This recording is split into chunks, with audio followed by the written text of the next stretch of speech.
大家好，我是阿角。今天的主题是你真的聪明吗？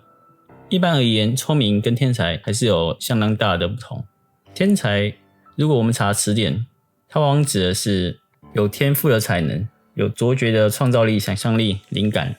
天造之才。而天才天赋指的是天生的才能、自然的禀赋。而这种天赋是极难经由学习训练得到的，但聪明就不太一样。聪明我们往往指的更多的是一个人是不是具有聪明的特质，而特质这东西就相对而言是比较容易经由后天学习得来的。再更精确点，所谓的聪明人特质指的也就是人格特质。我们常常看到的、听到别人提及的聪明人的特质大概有这些：反应快、模仿学习力强、听得懂别人的意思、讲话懂得抓重点、不会优柔寡断，也就是个性果决、看事情的角度多元入微、判断精确并且坚信自己的判断，懂得取舍，知道自己想要什么，思想通透，个性有趣幽默，有相当的好奇心，对学习的态度常常是虚怀若谷，懂得用简单的方法解决复杂的问题。跟其他聪明的人交谈时，常会呈现思维跳跃，而这其中的第11点跟第12点尤其特别关键，因为它会影响你是不是能够维持持续成长的动能。直白点就是聪明也是有程度之分，而你必须具备11点跟12点的特质，也就是相当的好奇心以及对学习的态度虚怀若谷，那你才会相较于其他人有更多持续成长的空间，也就是还会更聪明。我们有一些是可以肯定的，就是有好奇心不一定聪明，但是如果你没有好奇心一定就不聪明，这几乎是必然的。因为一个没有好奇心的人，他往往就代表说他已经成长止步了，他的成长是缓慢的，或是就此停滞。而对学习的态度虚怀若谷，就类似贾伯斯在斯坦福大学演讲的求知若饥，虚心若愚。如果我们查词典的话，所谓的虚怀若谷指的就是心胸宽广，如山谷能容纳万物，形容为人谦虚，能接纳他人的意见。而我们客观来看，这个形容具有这特质人确实比别人更具备吸收成长的养分的能力。我们再看台湾的教育部词典，它指的聪明是天资灵敏，理解力高，心思细巧。然后如果我们看百度百科，所谓的聪明者就是对待人事物有着好的想法和正确的逻辑。其实如果你不是太盲从的人，应该都知道聪明不是看学历、证书、财富或者出身背景，因为这些都只能代表少部分的特质。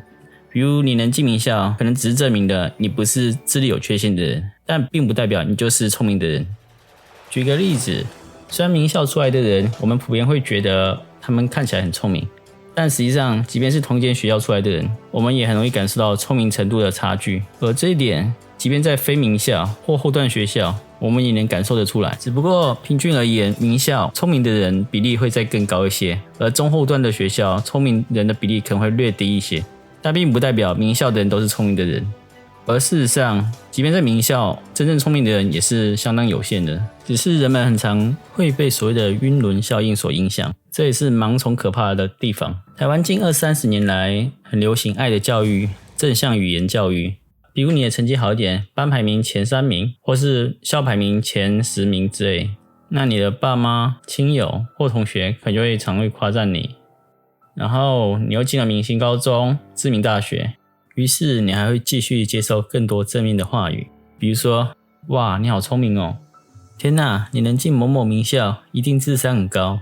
你是天才吧，等等。在亚洲这种特别注重考试排名文化的地方更是格外明显。但是你真的聪明吗？你是自觉得很聪明，还是因为别人常常夸赞你很聪明，所以你就认为自己很聪明？有没有可能称赞你的那些人也都只是一些盲从没有太多判断力的人？如果那些人并没有足够的判断力，那么他们给你的赞美跟评价是不是也只是对你错误的高估？正如我刚刚提到的晕轮效应很常见，而你会不会也因为被称赞觉得很舒服、很受用、很享受，所以你也默默接受了这种说法，而不去加以思考？我这并不是要嘲讽，因为只有你真正的认知了自己的实力，你才知道要如何正确的提升自己。其实打从几十年以前，很多世界顶级的知名大学，比如耶鲁、剑桥、哈佛等等，就一直都有在做毕业生毕业5年、10年、20年之后的成就统计，无一例外。几乎绝大多数的毕业生都过着正常的上班族生活。在台湾我们也蛮容易看到一些例子，就是很多的国中生，他们如果在国中阶段班排名还不错，可能前几名，但若这些学生心理素质没有很好，且一直享受着优越感，而没有真正的认识到自己，在升上明星高中后，若排名突然暴跌到中后段甚至垫底，他们便很容易产生强大的挫败感，有的会自暴自弃一阵子，有的会更长时间进入迷失的状态。但在那些明星高中，那些班排名前几名的佼佼者，又是否真的聪明呢？还是说他们只是单纯的拥有的更好的原生家庭，懂得更多别人教的读书技巧？如果时间轴再放得长远一点，这些所谓明星高中时代的佼佼者，倘若也没有正确的意识到自己的特质以及实力在什么地方，那么他们依然可能会在大学阶段甚至大学毕业后职场生涯中感受到重大的挫败，产生认知不协调的情况，也就是他们没有自己想象的那么聪明。再举一个学生阶段的例子，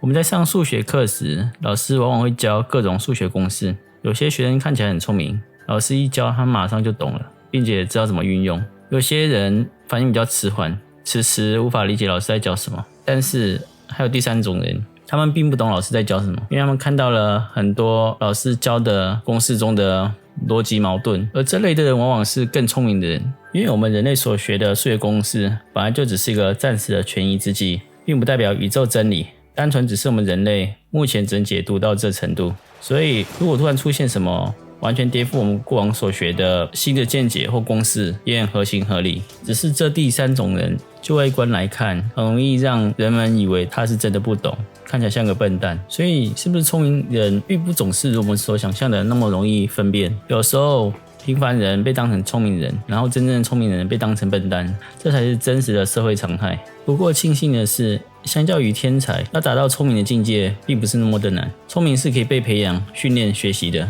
如前面一开始提到的，只要你持续保持好奇心以及对学习虚怀若谷，那么你便会有强大的成长动能，你会越来越聪明。由史丹佛大学的心理学家提到，他刚到史丹佛念研究所的第一年时，他被学校的自杀人数目给惊呆了。他没有想到，在这光鲜亮丽的顶尖名校之中，光鲜亮丽之下，却是隐藏着许多的悲惨以及苦痛。太多所谓的名校生，他们无法活在当下，他们一直活在世人的期待以及期许之中，即使已经功成名就，也无法感到满足，更不要提享受生命，努力的想要让自己看起来活得光鲜亮丽，但实质上也就真的只是看起来光鲜亮丽，而不是真的很快乐。所谓的聪明应该是更注重实质，而不是被太多的虚名绑架。贾博士在1982年曾经演说过，他说聪明很大的一部分在于纵观全局的能力，